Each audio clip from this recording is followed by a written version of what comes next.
28절부터 49절까지, 아니 끝까지 24장 전체는 한 편의 드라마를 보는 것 같아요. 그래서 이제 리브가를 만났고 리브가에게 물을 좀 달라 그랬더니 물을 주고, 뭐 또 이야기도 하지 않았는데 당신의 낙타에게 물을 주겠다. 그래서 그 깊은 샘물을 수십 번 오르락 내리락 하면서 낙타에게 물을 마시게 하는 그 모습을 보면서 이 여자구나. 하나님께서 우리 주인 아브라함의 아들 이삭의 배필로 짝지을 여자가 이 여자구나. 그렇게 생각하고 너는 누구냐라고 물으니까 나는 나홀과 밀가 사이에 태어난 부두엘의 딸 리브가입니다. 그래서 종이 가나안을 출발할 때 들었잖아요. 가면 나홀이라고 하는 동생의 가족들이 있을 것이다. 그래서 우리 주인 아브라함의 동생의 손녀를 만나게 하셨구나. 그래서 하나님께 영광을 돌렸고, 이제 리브가가 집으로 막 뛰어갑니다. 집으로 막 뛰어가서 가족들에게 알리는 거죠. 그런데 28절 보면 어머니 집에 알렸다. 이 표현을 통해서 볼 때 그 당시 사람들의 삶은 여러 채의 장막을, 집이 여러 채였다는 거죠. 집이 여러 채인데 남자와 여자가 생활하는 공간이 달랐던 거예요. 그래서 엄마한테 막 뛰어간 거죠. 엄마한테 뛰어가서 자초지종을 이야기하니까 누가 들었어요? 오빠 라반이 듣게 됩니다. 부두엘의 나이가 있었고, 그래서 집안의 크고 작은 모든 일들을 오빠 라반이 담당하고 있었는데 라반이 막 뛰어가는 겁니다. 성 밖으로 뛰어나가는 거예요. 여동생의 이야기를 듣고, 그리고 이제 나가서 낙타 옆에 서 있는 엘리에셀을 만나서 인사를 하고 이야기를 합니다. 31절, 여호와께 복을 받은 자여 들어오소서. 왜 여기 있습니까? 성 안으로 갑시다. 우리 집으로 갑시다. 낙타에게 먹일 집과 여물이 충분하고 당신과 함께 온 종들이 잠을 잘 수 있는 방이 우리 집에는 여러 개 있으니까 가십시다. 그래서 안내하게 됩니다. 32절 보면 사막을 걸어왔기 때문에 그 당시에는 제일 먼저 하는 일이 뭐냐 하면 종들에게 물을 떠서 발을 씻겨주는 거예요. 발을 씻기고, 두 번째는 정성껏 음식을 준비해서 대접하는 거예요. 그래서 식사가 준비되어졌어요. 드시지요? 아니요. 밥 먹기 전에 내가 해야 할 말이 있습니다. 이 일이 결정되기 전까지 밥을 먹을 수 없습니다. 그래서 이야기를 쭉 하는 거예요. 34절, 나는 아브라함의 종입니다. 이 엘리에셀은 내가 누구인지를 정확히 아는 사람이에요. 우리는 때로 내가 누구인지를 헷갈릴 때가 있어요. 나는 누구일까? 나는 창조주이신 하나님의 거룩한 백성, 하나님의 형상을 가진 하나님의 아들, 하나님의 딸, 나는 예수를 내 인생의 주인으로 모시고 살아가는 예수 그리스도의 제자, 나는 성령님께서 내 마음속에 좌정해 계신 성령이 머물고 있는 거룩한 집이 내 몸이라고 하는 사실을 우리가 잊어버릴 때가 있어요. 이거 잊어버리면 문제가 생겨요. 내가 하나님의 거룩한 백성이다. 내가 예수님의 제자다. 내 몸이 성령이 거하는 거룩한 집이라고 하는 이 의식을 내가 늘 가지고 있으면 우리는 믿음을 지켜갈 수 있고, 어떤 유혹과 어려움을 겪을 때 내가 어떻게 해야 할지 그 답을 찾아갈 수가 있어요. 오늘 이 엘리에셀은 자기 존재를 정확하게 알아요. 나는 아브라함의 종입니다. 우리 주인께서 나에게 내 허벅지 아래 손을 넣고 맹세해라. 너 가나안 땅 말고 내 친족들이 살고 있는 다른 땅에 가서 이 이삭의 아내감을 데려오너라. 어떤 경우에도 이삭을 데리고 가나안 땅을 떠나서는 안 된다. 그래서 내가 여기까지 왔다는 거예요. 40절 말씀 보면 주인이 내게 이르되 내가 섬기는 여호와께서 그의 사자 천사를 너와 함께 보내어 내게 평탄한 길을 주실 것이다. 우리 주인이 나에게 이렇게 나를 축복하며 나를 보내는데, 그래서 내가 800km 한 달 넘게 걸어서 이 하란까지 도착을 했습니다. 그래서 내가 우물가에 서서 하나님께 기도하기를, 하나님께서 우리 주인의 아들 이삭을 위해 정한 배필이 있을 텐데 제가 두 가지 조건을 이야기하겠습니다. 처녀가 물길로 오면 첫째, 나에게 물을 좀 다오. 그럼 나에게 물을 주는 처녀. 두 번째, 내가 아무 말도 하지 않았는데 10마리 낙타에게 물을 주겠다고 말하고 물을 길어다가 주는 처녀가 있다면 하나님께서 정한 이삭의 배필로 알겠습니다. 그랬는데 당신의 딸, 당신의 여동생 리브가가 왔고 내가 리브가에게 물을 달라 했더니 물도 주었고 또 낙타를 위해서 수십 번 저 깊은 샘물에 오르락 내리락 하며 물을 길어 왔길래 내가 누구냐라고 물었더니 나홀과 밀가 사이에 태어난 부두엘의 딸입니다. 인사하길래 내가 딱 들어보니까 우리 주인 아브라함의 손녀뻘 되는 아가씨인 것을 내가 확인을 했다. 그러니까 당신의 딸이 라반, 당신의 여동생이 하나님께서 이삭을 위하여 정한 배필이 맞다. 이렇게 이제 이야기를 하는 겁니다. 그래서 내가 하나님께 감사하고 48절 보면 내가 머리를 숙여 하나님에게 경배하고 찬송하였다. 자, 그러니 이제 49절 말씀. 이제 당신들이 인자함과 진실함으로 내 주인에게 대접하려거든 내게 알게 하시고 그렇지 아니할지라도 내게 알게 하여 주셔서 내가 우로든지 좌로든지 행하게 하소서.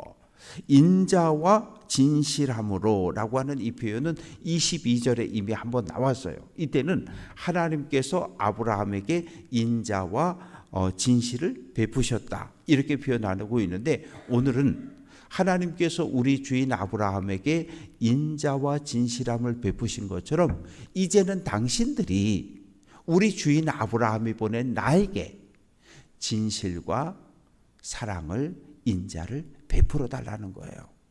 그건 뭐냐 하면 리브가를 이삭의 아내로 보낼 건지 말 건지를 결정을 해달라는 거예요.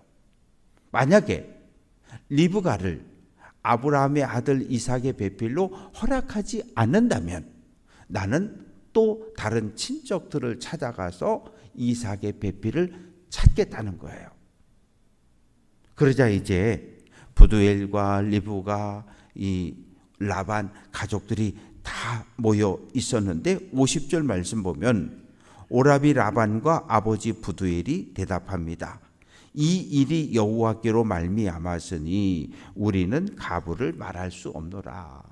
이야기를 다 들어보니 하나님의 뜻인데 하나님의 뜻에 대해서 옳다 그르다를 우리는 말할 수 없다.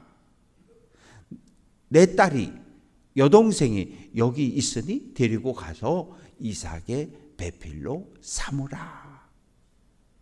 지금 같으면 이게 말이 안 되는 거죠. 아니 여러분들 가운데 이렇게 한 세대 위의 어르신들은 보면 그냥 친정 아버지가 너 어디 누구네 몇째 아들한테 시집가 그래서 시집간 세대를 살았지만 지금은 이게 말도 안 되는 거죠. 그런데 그 당시에 딸의 결혼과 관련된 전적인 권한은 아버지에게 있던 시대예요. 아버지가 너 가라 그러면 가는 거였어요. 지금처럼 사랑하기 때문에 결혼합니다. 사랑이 어디 있어요? 그냥 결혼 지참금을 받고 딸을, 여동생을 파는 거였어요. 지금도 중동이나 이쪽 지역은 여전히 이런 풍습이 남아 있어요. 그래서 남자들이 결혼을 하려면 1년치 연봉에 해당하는 결혼 지참금이 마련이 되어져야 비로소 장인을 찾아가서 당신의 딸과 결혼을 허락해 주십시오. 이렇게 하고 있거든요. 그래서 부두엘과 오빠 라반이, 아버지와 오빠가 허락을 하게 됩니다.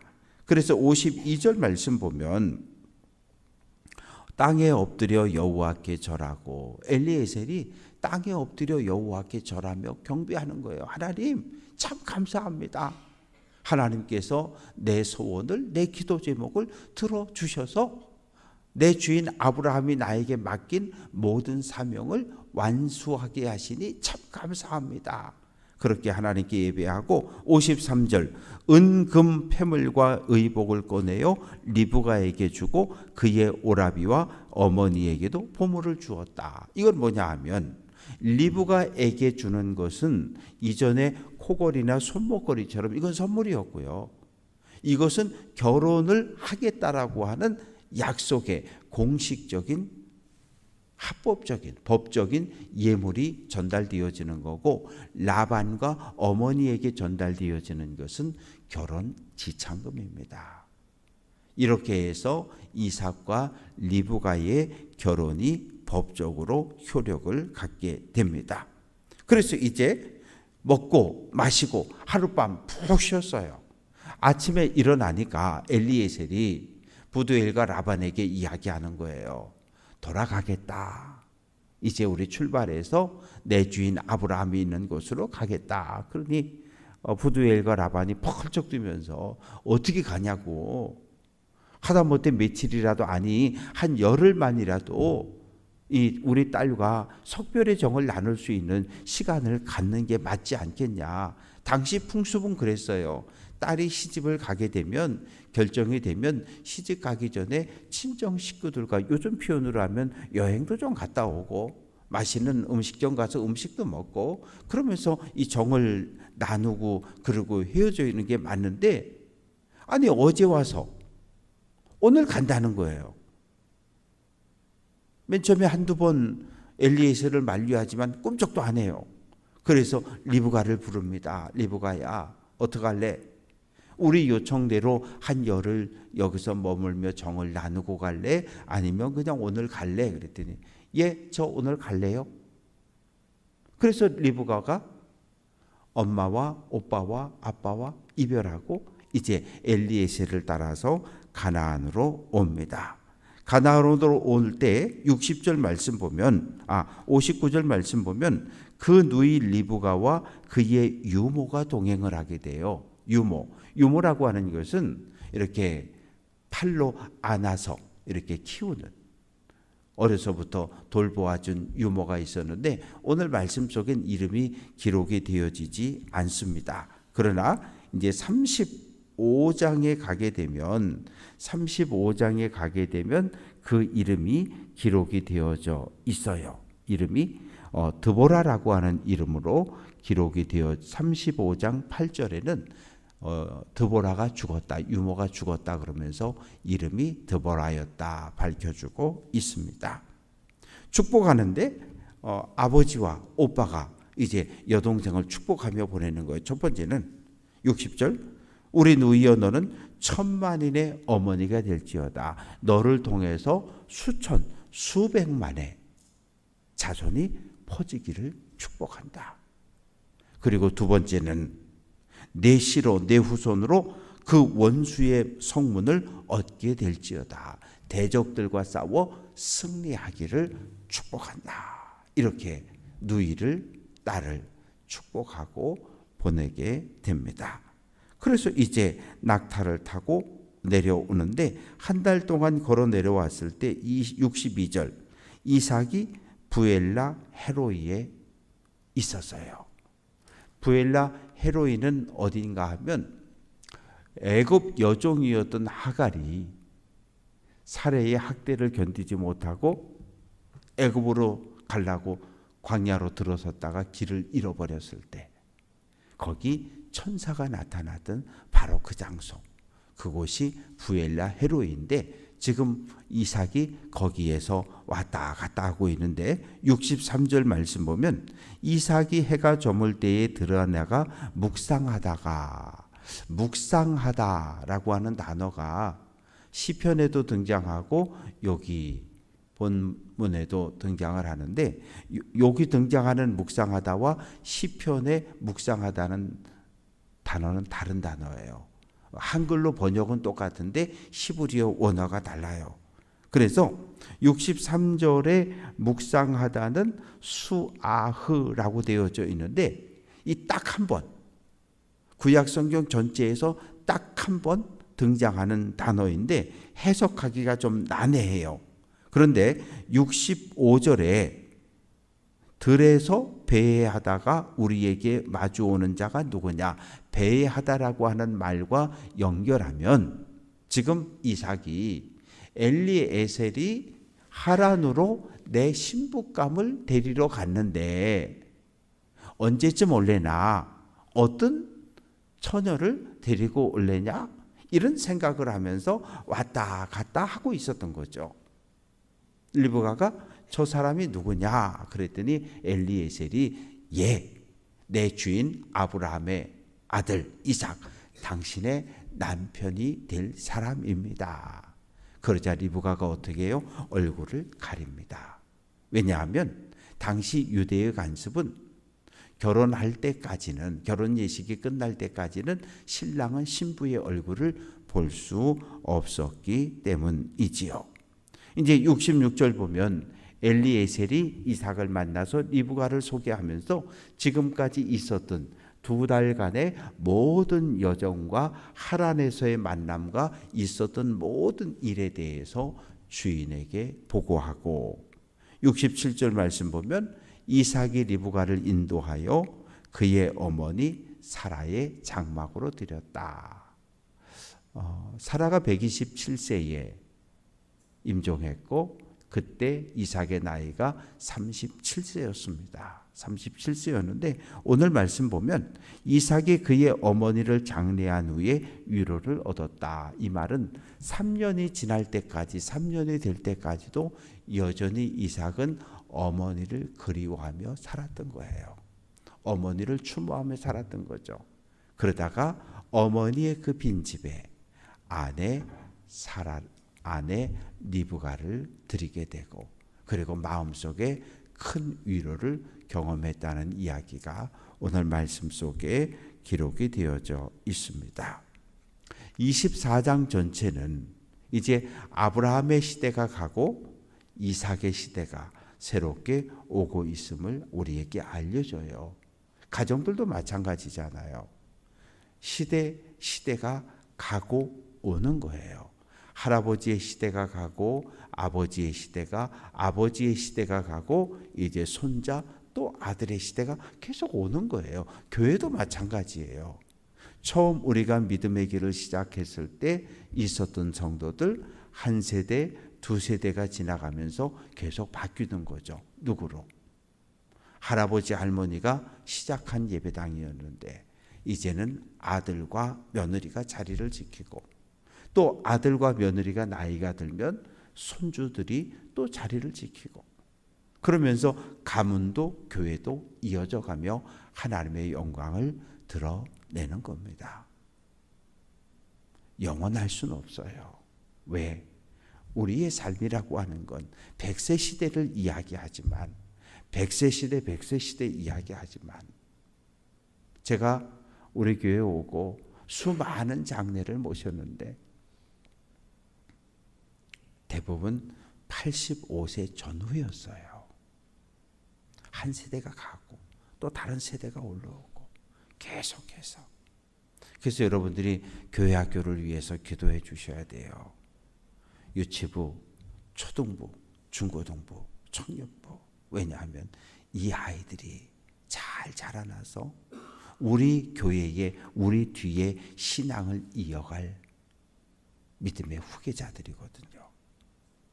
그래서 기도하실 때 자녀 손들을 위해서 기도하고 하나님의 생명을 자녀 손들에게 물려줬는데 그 생명들이 그냥 하나님의 생명만, 육의 생명만 물려가는 자식들 말고 하나님을 향한 믿음도 물려줄 수 있는 그런 신앙의 제사장들이 되기를 바라고, 자녀손들을 위한 간절한 기도가 하나님 앞에 상달되어져서 여러분의 가문도 믿음의 든든한 가문으로 서가고, 또 교회의 다음 세대가 계속해서 이어지고 일어날 수 있도록 교회 학교와 자녀손들, 교사들, 여러 명사를 위해서 기도해 주시기를 부탁드립니다.